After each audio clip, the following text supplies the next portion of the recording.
Today we're going to be making Idaho Finger Steaks. It's a classic here in Idaho, just like your chicken strips, but with steak. So we're a little biased, but think it's a lot better.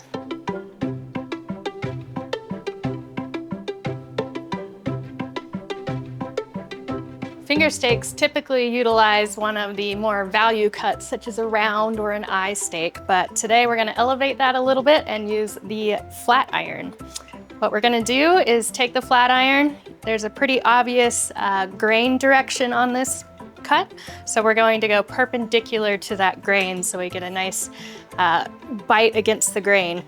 For these finger steaks, we're looking at about 1 inch, and just make nice strips that we're then gonna coat and fry. Now it's time to bread our finger steaks. So for the breading, we're gonna have a couple components. We're gonna have our wet dredge, so all of our wet ingredients, and then we're gonna have the dry flour and spices.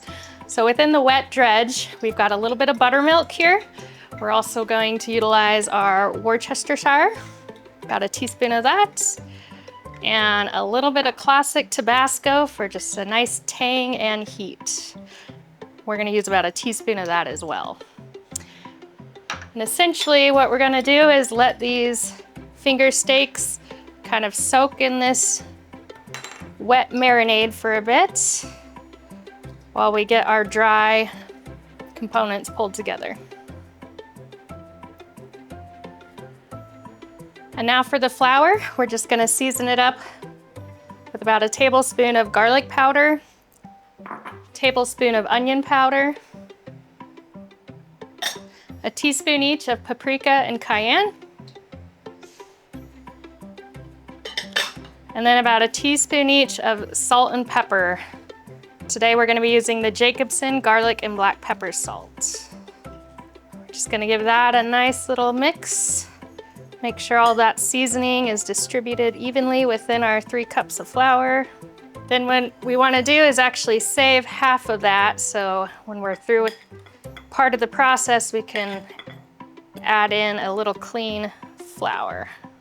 Okay, now's where the fun begins. We're gonna utilize kind of a wet hand and a dry hand. So you're going to take your marinated steak strip out of the wet dredge, dip it in the flour. With your dry hand, just kind of pat that. And we're actually going to repeat that process to get a nice thick battering on there. So back in the wet dredge, over to the flour. Once you have that coated, you can just kind of keep going until you've got a nice batch ready for the fryer. Okay, now that we've got all of our finger steaks breaded, it's time to fry them. So we're looking for nice preheated oil right in about the 350 range. That's gonna give you that golden crust that we're looking for. Now we don't want to overcrowd our oil as it'll drop the temperature too much. So we're just gonna place probably 4 of these in here. Give them a couple minutes on each side until they're nice and golden brown. With this high quality meat, the flat iron, we don't need to worry too much about them getting too far done. The flat iron itself eats really well medium rare, so we're just looking for a nice golden crust.